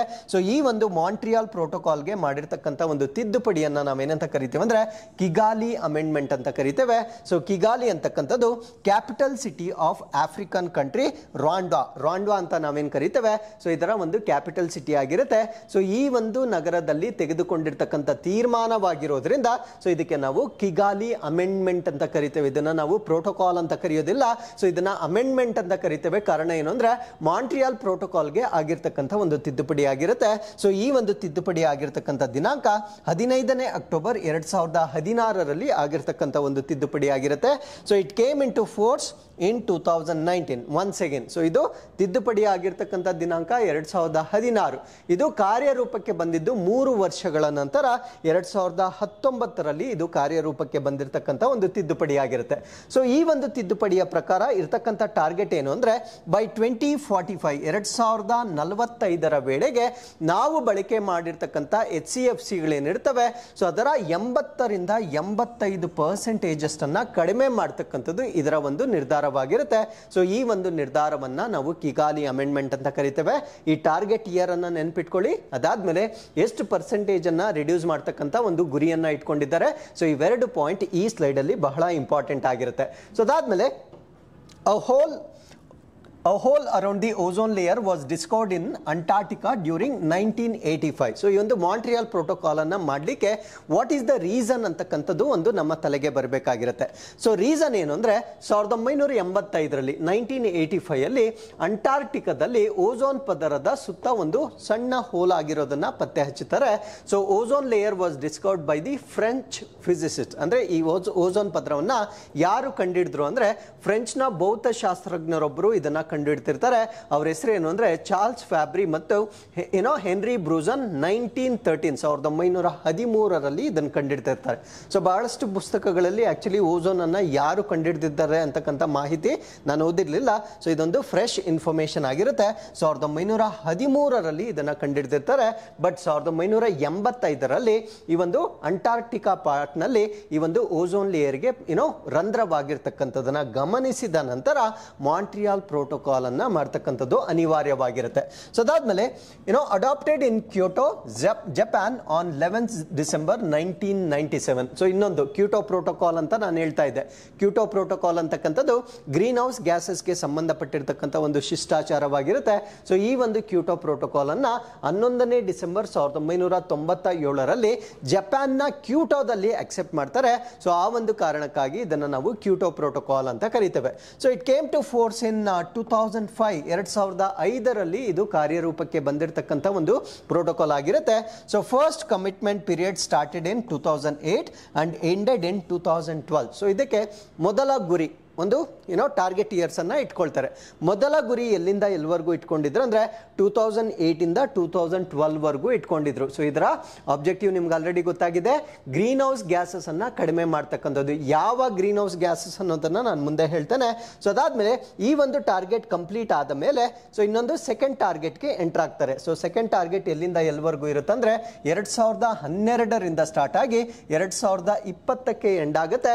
ಸೊ ಎರಡೂ ಟಾರ್ಗೆಟ್ಗಳು ಈಗ ಕಂಪ್ಲೀಟ್ ಆಗಿರುತ್ತೆ. ಬಿಕಾಸ್ ವಿ ಆರ್ ಇನ್ 2023 ಇರೋದ್ರಿಂದ ಕ್ಯೂಟೋ ಪ್ರೋಟೋಕಾಲ್ ಅಲ್ಲಿ ಇರ್ತಕ್ಕಂಥ ಎರಡು ಟಾರ್ಗೆಟ್ ಗಳನ್ನ ನಾವು ಕಂಪ್ಲೀಟ್ ಮಾಡಿರ್ತೇವೆ. ಸೊ ಈ ಒಂದು ಕ್ಯೂಟೋ ಪ್ರೋಟೋಕಾಲ್ ಬಗ್ಗೆ ಹೆಚ್ಚಿನ ಮಾಹಿತಿಯನ್ನು ತಿಳ್ಕೊಳ್ಳೋದಾದ್ರೆ it's an international treaty to reduce green house gases emission. So as I told you before, ಈ ಕ್ಯೂಟೋ ಪ್ರೋಟೋಕಾಲ್ ಅಂತಕ್ಕಂಥದ್ದು ಹಸಿರು ಮನೆ ಅನಿಲಗಳನ್ನ ಕಡಿಮೆ ಮಾಡತಕ್ಕಂಥ ಒಂದು ಅಂತಾರಾಷ್ಟ್ರೀಯ ಒಪ್ಪಂದವಾಗಿರುತ್ತೆ. ಸೊ ಈ ಒಂದು ಒಪ್ಪಂದದಲ್ಲಿ ಬರ್ತಕ್ಕಂಥ 6 ಗ್ರೀನ್ ಹೌಸ್ ಗ್ಯಾಸಸ್ ಇದನ್ನು ಕೇಳ್ತಾರೆ. ಕ್ಯೂಟೋ ಪ್ರೋಟೋಕಾಲ್ ಅಲ್ಲಿ ಬರ್ತಕ್ಕಂಥ 6 ಮಾಲಿನ್ಯ ಕಾರಕಗಳು ಯಾವುದು ಅಂತ ಪ್ರಶ್ನೆ ಕೇಳ್ತಾರೆ. ಸೊ ಆ 6 ಮಾಲಿನ್ಯ ಕಾರಕಗಳು ಯಾವುದು ಅಂದ್ರೆ ಕಾರ್ಬನ್ ಡೈಆಕ್ಸೈಡ್ ಆಗಿರುತ್ತೆ, ಮೀಥೇನ್ ಆಗಿರುತ್ತೆ, ನೈಟ್ರಸ್ ಆಕ್ಸೈಡ್ ಆಗಿರುತ್ತೆ, ಹೈಡ್ರೋಫ್ಲೂರೋ ಕಾರ್ಬನ್ಸ್ ಆಗಿರುತ್ತೆ, ಪರ್ಫ್ಲೂರೋ ಕಾರ್ಬನ್ ಆಗಿರುತ್ತೆ ಮತ್ತು ಸಲ್ಫರ್ ಎಕ್ಸಾಫ್ಲೂರೈಡ್ ಆಗಿರುತ್ತೆ. ಈ 6 ಮಾಲಿನ್ಯ ಕಾರಕಗಳನ್ನು ಕಡಿಮೆ ಮಾಡ್ತಕ್ಕಂಥ ಒಂದು ಒಪ್ಪಂದವನ್ನು ನಾವು ಕ್ಯೂಟೋ ಪ್ರೋಟೋಕಾಲ್ ಅಂತ ಕರಿತೇವೆ.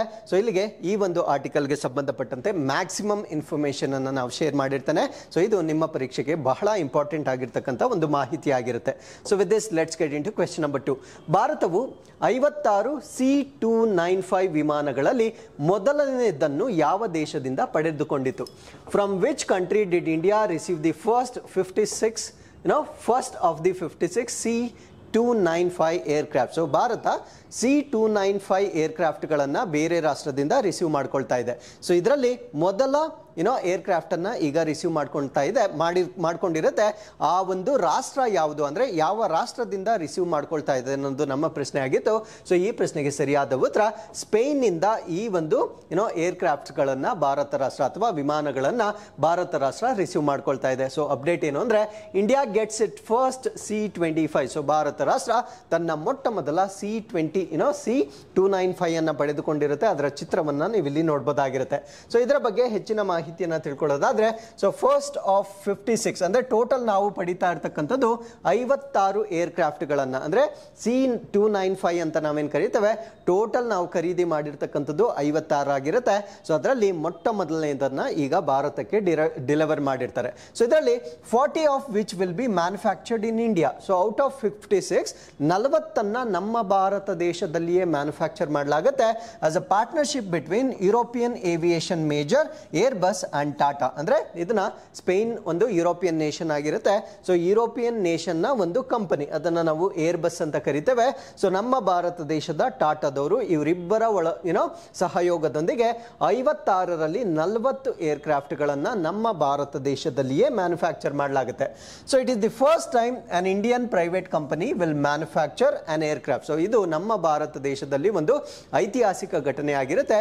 ಕಾರಣ ಏನಂದ್ರೆ ಭಾರತೀಯ ಖಾಸಗಿ ಖಾಸಗಿ ಕಂಪನಿಯೊಂದು ವಿಮಾನವನ್ನು ತಯಾರಿಸುತ್ತಿರುವುದು ಇದೇ ಮೊಟ್ಟ ಮೊದಲನೇ ಬಾರಿ ಆಗಿರುತ್ತೆ. ಸೊ ಅದರಿಂದ ಇದೊಂದು ಹಿಸ್ಟಾರಿಕಲ್ ಮೂವ್ಮೆಂಟ್ ಆಗಿರುತ್ತೆ. ಸೊ ಈ ಒಂದು ಏರ್ಕ್ರಾಫ್ಟ್ಸ್ಗಳನ್ನು ನಮ್ಮ ಭಾರತ ದೇಶಕ್ಕೆ ನೀಡ್ತಾ ಇರ್ತಕ್ಕಂಥವ್ರು ಸ್ಪೇನ್ಸ್ ಸೆವಿಲ್ಲೆ ಅಂತ ನಾವೇನು ಕರಿತೇವೆ. ಸೊ ಅಲ್ಲಿರ್ತಕ್ಕಂಥ ಒಂದು ಕಂಪನಿ, ಅದನ್ನು ನಾವು ಏರ್ ಬಸ್ ಅಂತ ಕರಿತೇವೆ. ಸೊ ಇಲ್ಲಿ ನಾವು ಇದರ ಪ್ರೊಡಕ್ಷನ್ ಫೆಸಿಲಿಟಿಗಳನ್ನು ನಾವು ನೋಡ್ಬೋದಾಗಿರುತ್ತೆ.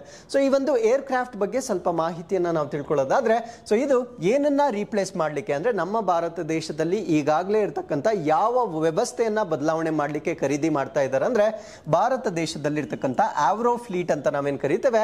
ಸೊ ಇದನ್ನ ಬದಲಾವಣೆ ಮಾಡ್ತಕ್ಕಂಥದ್ದು ಇದರ ಪ್ರಮುಖವಾದ ಗುರಿಯಾಗಿರುತ್ತೆ. ಸೊ ಇದು it can carry up to 9 tons of payload. So ಇದರ ಕ್ಯಾರಿಂಗ್ ಕೆಪಾಸಿಟಿ ನೋಡಿ 9 ಟನ್ಸ್ ಅಷ್ಟು ಪೇಲೋಡ್ ಅನ್ನ ಕ್ಯಾರಿ ಮಾಡ್ತಕ್ಕಂಥ ಸಾಮರ್ಥ್ಯ ಇದೆ. 71 troops at a maximum cruise speed of about 480 kilometres, ಅಂದ್ರೆ 480 ಕಿಲೋಮೀಟರ್ ಪರ್ ಅವರ್ ಸ್ಪೀಡ್ ನಲ್ಲಿ ಚಲಿಸ್ತಕ್ಕಂಥ ಒಂದು ಏರ್ಕ್ರಾಫ್ಟ್ ಆಗಿರುತ್ತೆ. ಸೊ ಅದರ ಜೊತೆಗೆ 71 ಟ್ರೂಪ್ಗಳನ್ನು ಕ್ಯಾರಿ ಮಾಡ್ತಕ್ಕಂಥ ಒಂದು ಸಾಮರ್ಥ್ಯವನ್ನು ಹೊಂದಿರುತ್ತೆ. It is used for air to air refuelling of choppers, ಅಂದರೆ ಬೇರೆ ಒಂದು ಹೆಲಿಕಾಪ್ಟರ್ಸ್ ಏನಾದರೂ ಫ್ಲೈಯಿಂಗ್ ಅಲ್ಲಿದ್ದಾಗ ಸೊ ಅದರಲ್ಲಿ ಏನಾದರೂ ಫ್ಯೂಯಲ್ ಖಾಲಿ ಆಗ್ತಕ್ಕಂಥ ಒಂದು ಸಂಭವ ಇದ್ದರೆ ಸೊ ಅದಕ್ಕೆ ಇಂಧನವನ್ನು ತುಂಬಿಸ್ಲಿಕ್ಕೂ ಕೂಡ ಇದನ್ನು ಬಳಕೆ ಮಾಡ್ಬೋದಾಗಿರುತ್ತೆ. Not on the station, station ಅಲ್ಲ, ಫ್ಲೈ ಆಗ್ತಾ ಇರುವಾಗನೇ ಅದರ ಇಂಧನವನ್ನು ಫಿಲ್ ಮಾಡಲಿಕ್ಕೂ ಕೂಡ ಈ ಒಂದು ಏರ್ಕ್ರಾಫ್ಟ್ಗಳನ್ನು ನಾವು ಬಳಕೆ ಮಾಡ್ಬೋದಾಗಿರುತ್ತೆ. ಸೊ ಅದಾದ್ಮೇಲೆ this also be modified for maritime surveillance, ಅಂದ್ರೆ ಈ ಒಂದು ಏರ್ಕ್ರಾಫ್ಟ್ಸ್ ಏನಿರುತ್ತೆ ತನ್ನ ಒಂದು ಪ್ರೈಮರಿ ಆಬ್ಜೆಕ್ಟಿವ್ ಏನಿರುತ್ತೆ ಅದನ್ನ ಹೊರತುಪಡಿಸಿ ಬೇರೆ ಬೇರೆ ಪರ್ಪಸ್ಗಳಿಗೂ ಕೂಡ ಅದನ್ನ ಮಾಡಿಫೈ ಮಾಡ್ಕೊಳ್ಬಹುದಾಗಿರುತ್ತೆ. ತುಂಬಾ ಸುಲಭವಾಗಿ ಮಾರ್ಪಾಡು ಮಾಡ್ಕೊಳ್ಬಹುದಾಗಿರ್ತಕ್ಕಂಥ ಒಂದು ವ್ಯವಸ್ಥೆ ಆಗಿರುತ್ತೆ. ಸೊ ಅದರಲ್ಲಿ ಒಂದು ಎಕ್ಸಾಂಪಲ್ ಹೇಳೋದಾದ್ರೆ ಮೆರಿಟೈಮ್ ಸರ್ವೈಲೆನ್ಸ್, ಅಂದ್ರೆ ನಮ್ಮ ಒಂದು ಸಮುದ್ರದ ಕಣ್ಗಾವಲು ಅಂತ ನಾವೇನ್ ಕರಿತೇವೆ ಆ ಒಂದು ವ್ಯವಸ್ಥೆಯಲ್ಲೂ ಕೂಡ ಇದನ್ನ ಬಳಕೆ ಮಾಡಬಹುದಾಗಿರುತ್ತೆ. ಆ ರೀತಿಯಾಗಿ ಬೇರೆ ಬೇರೆ ವ್ಯವಸ್ಥೆಗಳಿಗೆ ಇದನ್ನ ಮಾರ್ಪಾಡು ಮಾಡತಕ್ಕಂಥ ಒಂದು ಈಸಿನೆಸ್ ಕೂಡ ನಾವು ಈ ಒಂದು ಏರ್ಕ್ರಾಫ್ಟ್ ಗಳಲ್ಲಿ ನಾವು ಪ್ರಮುಖವಾಗಿ ಗಮನಿಸಬಹುದಾಗಿರುತ್ತೆ. ಸೊ ಇದರಲ್ಲಿ 2 ಇಂಜನ್ಸ್ ಇರುತ್ತೆ, ಅಂದ್ರೆ 2 ಇಂಜನ್ಸ್ ಆರ್ ದೇರ್. ಸೊ ಆ 2 ಇಂಜನ್ಸ್ ಗಳಿಂದ ಪವರ್ ಆಗಿರ್ತಕ್ಕಂಥ ಒಂದು ಪ್ರಮುಖವಾದ ಏರ್ಕ್ರಾಫ್ಟ್ ಆಗಿರುತ್ತೆ. ಸೊ ಇದನ್ನ ನಮ್ಮ ಭಾರತ ದೇಶಕ್ಕೆ ಟೋಟಲ್ 56 ತೆಗೆದುಕೊಳ್ತಾ ಇದ್ದಾರೆ. So with this let's get in to question number 3. So ಇವತ್ತಿನ 3ನೇ ಪ್ರಶ್ನೆ, ಭಾರತದ ಸಂವಿಧಾನವು ಯಾವಾಗ ಕಾರ್ಯರೂಪಕ್ಕೆ ಬಂದಿತ್ತು ಮತ್ತು ಅದಕ್ಕೆ ಸಮಾಜವಾದಿ ಮತ್ತು ಜಾತ್ಯತೀತ ಪದಗಳನ್ನ ಯಾವಾಗ ಸೇರಿಸಲಾಯಿತು? When did India's constitution become effective and when were the word socialist and secular added to it? ಈ ಪ್ರಶ್ನೆಗೆ ಸರಿಯಾದ ಉತ್ತರ 1950ಯಲ್ಲಿ ಮತ್ತು 1976ರಲ್ಲಿ ನಮ್ಮ ಸಂವಿಧಾನದ ಪ್ರಿಯಂಬಲ್ ಅಥವಾ ಪ್ರಸ್ತಾವನೆ ಅಂತ ನಾವೇನು ಹೇಳ್ತೇವೆ. ಸೊ ಇದಕ್ಕೆ ಸಮಾಜವಾದಿ ಮತ್ತು ಜಾತ್ಯತೀತ ಅಂತಕ್ಕಂಥ 2 ಪದಗಳನ್ನು ಸೇರಿಸಲಾಗುತ್ತೆ. ಹಾಗಿದ್ರೆ ಪ್ರಿಯಂಬಲ್ ಬಗ್ಗೆ ನಾನು ಯಾಕೆ ಡಿಸ್ಕಸ್ ಮಾಡ್ತಾ ಇದ್ದೀನಿ ಅಂದರೆ, ಕರ್ನಾಟಕ ರಾಜ್ಯ ಸರ್ಕಾರ ಒಂದು ತೀರ್ಮಾನವನ್ನು ತೆಗೆದುಕೊಂಡಿರುತ್ತೆ ಅಥವಾ ಒಂದು ನಿರ್ಧಾರವನ್ನು ತೆಗೆದುಕೊಂಡಿರ್ತಾರೆ.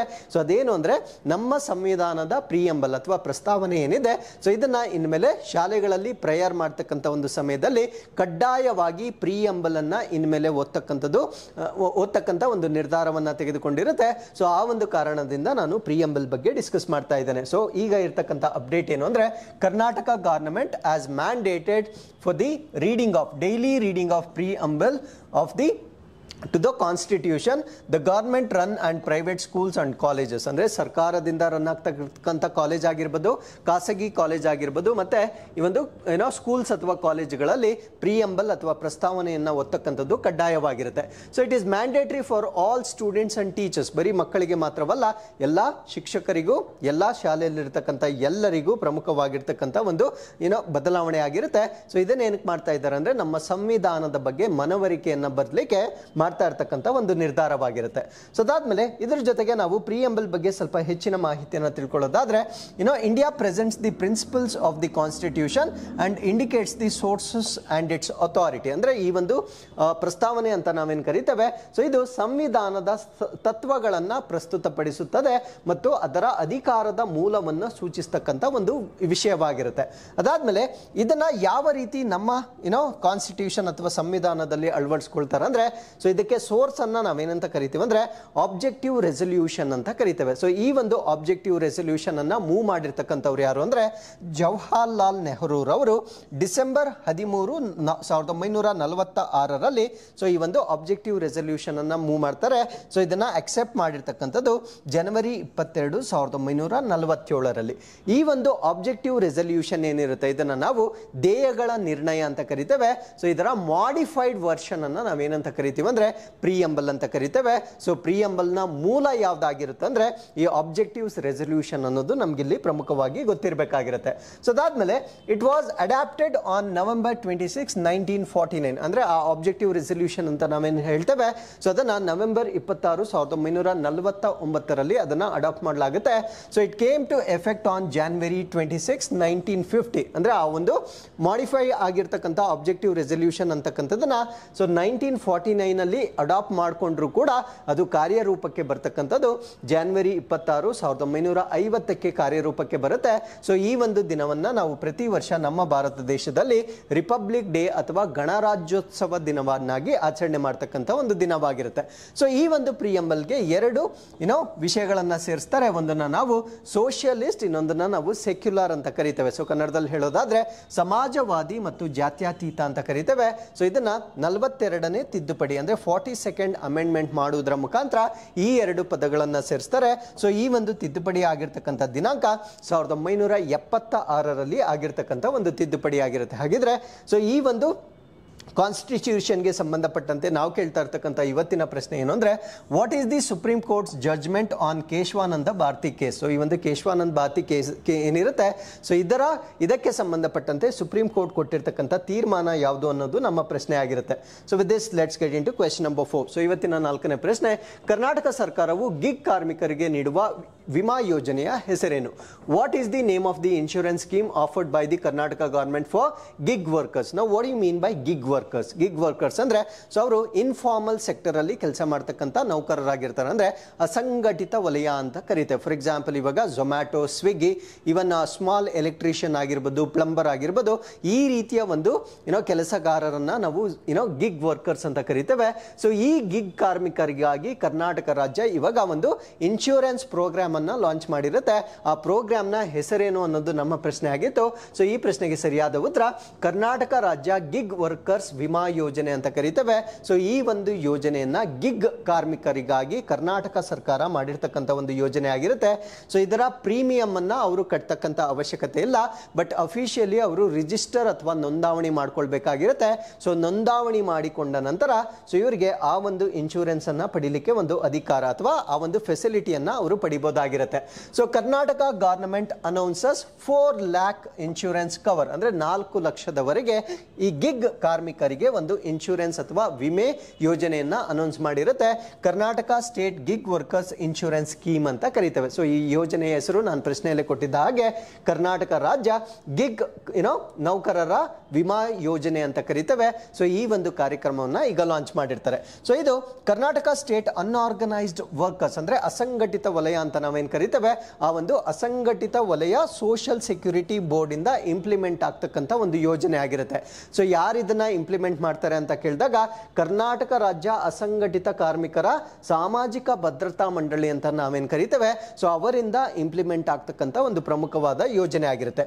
It covers full time and part time employees in food and grocery delivery. ಅಂದ್ರೆ ನಾನು ಹೇಳಿದೆ ಈ ಸ್ವಿಗ್ಗಿ, ಝೊಮ್ಯಾಟೊ ಇದರಲ್ಲಿ ಡೆಲಿವರಿ ಬಾಯ್ಸ್ ಆಗಿ ವರ್ಕ್ ಮಾಡ್ತಕ್ಕಂಥ ಫುಲ್ ಟೈಮರ್ ಆದ್ರೂ ಆಗಿರ್ಬೋದು ಅಥವಾ ಪಾರ್ಟ್ ಟೈಮರ್ ಆಗಿರ್ಬೋದು. ಸೊ ಇಬ್ಬರಿಗೂ ಕೂಡ ಅಪ್ಲಿಕಬಲ್ ಆಗ್ತಕ್ಕಂಥ ಒಂದು ಯೋಜನೆ ಆಗಿರುತ್ತೆ.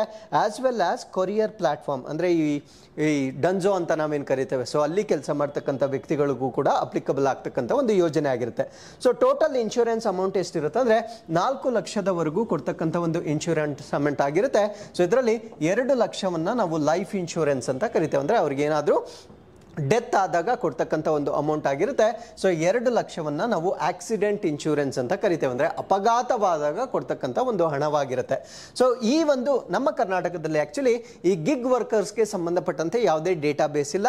ಸೊ ಈ ಒಂದು ಡೇಟಾ ಬೇಸ್ನ ಯಾವ ಆಧಾರದ ಮೇಲೆ ಮಾಡ್ತಾ ಇದ್ದಾರೆ ಅಂದ್ರೆ ನೀತಿ ಆಯೋಗ 2022ರಲ್ಲಿ ಇರ್ತಕ್ಕಂಥ ಒಂದು ಡೇಟಾ ಬೇಸ್ನ ಆಧಾರದ ಮೇಲೆ ಸೊ ಈ ಒಂದು ಸಂಖ್ಯೆಗಳನ್ನು ನಾವು ಹೇಳ್ಬೋದಾಗಿರುತ್ತೆ.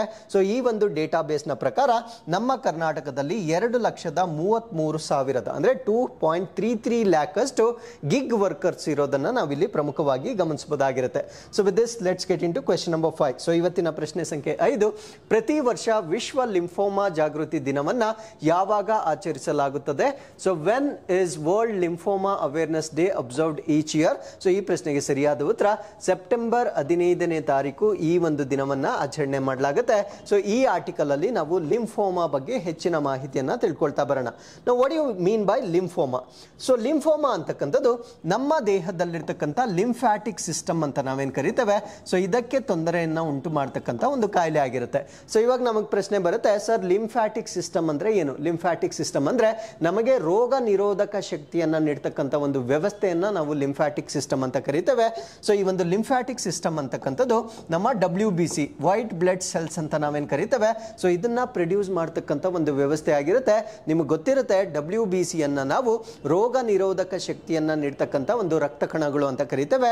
ಸೊ ಇದು ನಮ್ಮ ಲಿಂಫ್ಯಾಟಿಕ್ ಸಿಸ್ಟಮ್ಗೆ ಸಂಬಂಧಪಟ್ಟಿರ್ತಕ್ಕಂಥ ಒಂದು ವಸ್ತುವಾಗಿರುತ್ತೆ. ಸೊ ಈ ಒಂದು ಲಿಂಫ್ಯಾಟಿಕ್ ಸಿಸ್ಟಮ್ ಏನಿರುತ್ತೆ ಇದು ಈ ಒಂದು ಕೋಶಗಳಿಗೆ ಕ್ಯಾನ್ಸರ್ ಉಂಟಾಗುತ್ತೆ ಅಂದ್ರೆ ಅದು undivided I mean to say uncontrolled cell division ಆಗಲಿಕ್ಕೆ ಸ್ಟಾರ್ಟ್ ಆಗುತ್ತೆ. ಸೊ ಈ ಒಂದು ಕಾಯಿಲೆಯನ್ನು ನಾವು ಲಿಂಫೋಮಾ ಅಥವಾ ಕ್ಯಾನ್ಸರ್ ಆಫ್ ಲಿಂಫೋಸೈಟ್ಸ್ ಅಂತ ಕರಿತೇವೆ. ಸೊ ಈ ಒಂದು ಕಾಯಿಲೆಯ ಬಗ್ಗೆ ಅವೇರ್ನೆಸ್ ಅನ್ನ ಕ್ರಿಯೇಟ್ ಮಾಡಲಿಕ್ಕೆ ಮಾಡ್ತಕ್ಕಂಥ ಒಂದು ದಿನವನ್ನ ನಾವು ವಿಶ್ವ ಲಿಂಫೋಮಾ ಜಾಗೃತಿ ದಿನ ಅಂತ ಕರಿತೇವೆ. ಸೊ ನಮ್ಮ ಒಂದು ರೋಗ ನಿರೋಧಕ ಶಕ್ತಿ ಏನಿರುತ್ತೆ, ಸೊ ಅದರಲ್ಲಿ 2 ರೀತಿಯ ಲಿಂಫೋಸೈಟ್ಗಳನ್ನು ನಾವು ನೋಡಬಹುದಾಗಿರುತ್ತೆ. ಒಂದನ್ನು ನಾವು ಟಿ ಸೆಲ್ಸ್ ಅಂತ ಕರಿತೇವೆ, ಇನ್ನೊಂದನ್ನು ನಾವು ಬಿ ಸೆಲ್ಸ್ ಅಂತ ಕರಿತೇವೆ. ಟಿ ಸೆಲ್ಸ್ ಅಂದ್ರೆ ಏನು? ಟಿ ಸೆಲ್ಸ್ ಅಂದ್ರೆ ನಮ್ಮ ದೇಹದಲ್ಲಿ ಒಂದು ಗ್ಲ್ಯಾಂಡ್ ಇರುತ್ತೆ, ಅದನ್ನ ನಾವು ಥೈಮಸ್ ಗ್ಲ್ಯಾಂಡ್ ಅಂತ ಕರಿತೇವೆ. ಅದು ನಮ್ಮ ಚೆಸ್ಟ್ ಅಥವಾ ಎದೆಯ ಭಾಗದಲ್ಲಿರ್ತಕ್ಕಂಥ ಒಂದು ಗ್ಲ್ಯಾಂಡ್ ಆಗಿರುತ್ತೆ. ಸೊ ಈ ಒಂದು ಗ್ಲ್ಯಾಂಡ್ ಸಾಮಾನ್ಯವಾಗಿ ಚಿಕ್ಕ ಮಕ್ಕಳಲ್ಲಿ ಇರುತ್ತೆ. ಕಾರಣ ಏನು ಅಂದ್ರೆ ಹುಟ್ಟಿದ ಮಕ್ಕಳಲ್ಲಿ ರೋಗ ನಿರೋಧಕ ಶಕ್ತಿ ಇನ್ನೂ ಡೆವಲಪ್ ಆಗಿರೋದಿಲ್ಲ, ಬಟ್ ಆದ್ರೂ ಕೂಡ ಅವರಿಗೆ ಪ್ರೊಟೆಕ್ಷನ್ ಬೇಕಾಗಿರುತ್ತೆ. ಆ ಟೆಂಪರರಿ ಅಡ್ಜಸ್ಟ್ಮೆಂಟ್ ಅಥವಾ ಆ ಒಂದು ಟೆಂಪರರಿ ಫೆಸಿಲಿಟಿಯನ್ನ ನಾವು ಥೈಮಸ್ ಗ್ಲ್ಯಾಂಡ್ ಅಂತ ಕರಿತೇವೆ. ಹುಟ್ಟಿದ ಮಗುವಲ್ಲಿ ಥೈಮಸ್ ಗ್ಲ್ಯಾಂಡ್ ಏನ್ ಮಾಡ್ತಾ ಇರುತ್ತೆ ಅಂದ್ರೆ ಲಿಂಫೋಸೈಟ್ಗಳನ್ನ ಪ್ರೊಡ್ಯೂಸ್ ಮಾಡ್ತಾ ಇರುತ್ತೆ. ಸೊ ಈ ಒಂದು ಲಿಂಫೋಸೈಟ್ ಅಥವಾ ರೋಗ ನಿರೋಧಕ ಶಕ್ತಿಯನ್ನ ಪ್ರೊಡ್ಯೂಸ್ ಮಾಡ್ತಕ್ಕಂಥ ಒಂದು ಗ್ಲ್ಯಾಂಡ್ ಅನ್ನ ಥೈಮಸ್ ಅಂತ ಕರಿತೇವೆ. ಸೊ ಬೆಳೀತಾ ಬೆಳೀತಾ ಏನಾಗುತ್ತೆ ಅಂದ್ರೆ ನಮ್ಮ ಎದೆಯ ಭಾಗದಲ್ಲಿರ್ತಕ್ಕಂಥ ಥೈಮಸ್ ಗ್ಲ್ಯಾಂಡ್ ಡಿಸಪಿಯರ್ ಆಗುತ್ತೆ. ಕಾರಣ ಏನಂದ್ರೆ ನಮ್ಮ ದೇಹದಲ್ಲಿ ಲಿಂಫ್ಯಾಟಿಕ್ ಸಿಸ್ಟಮ್ ಸಂಪೂರ್ಣವಾಗಿ ಅಭಿವೃದ್ಧಿ ಆಗುತ್ತೆ. ಸೊ ಆ ಒಂದು ಕೋಶಗಳನ್ನ ನಾವೇನಂತ ಕರಿತೇವೆ ಅಂದ್ರೆ ಬಿ ಸೆಲ್ಸ್ ಅಂತ ಕರಿತೇವೆ. B stands for bursa. B ಅಂದ್ರೆ ಬುರ್ಸಾ ಅನ್ನೋದು ನಿಮಗೆ ಗೊತ್ತಿರಲಿ. ಸೊ ಇದು ಬೋನ್ ಮ್ಯಾರೋದಿಂದ ಹುಟ್ಟತಕ್ಕಂಥ ಒಂದು ಸೆಲ್ಸ್ ಆಗಿರುತ್ತೆ. ಇದು ಜೀವನ ಪರ್ಯಂತ ಇರತಕ್ಕಂಥ ಒಂದು ಸೆಲ್ಸ್ ಆಗಿರುತ್ತೆ. ಬಟ್ ಟಿ ಸೆಲ್ಸ್ ಅಂತಕ್ಕಂಥದ್ದು ಟೆಂಪರರಿ ಆಗಿರುತ್ತೆ.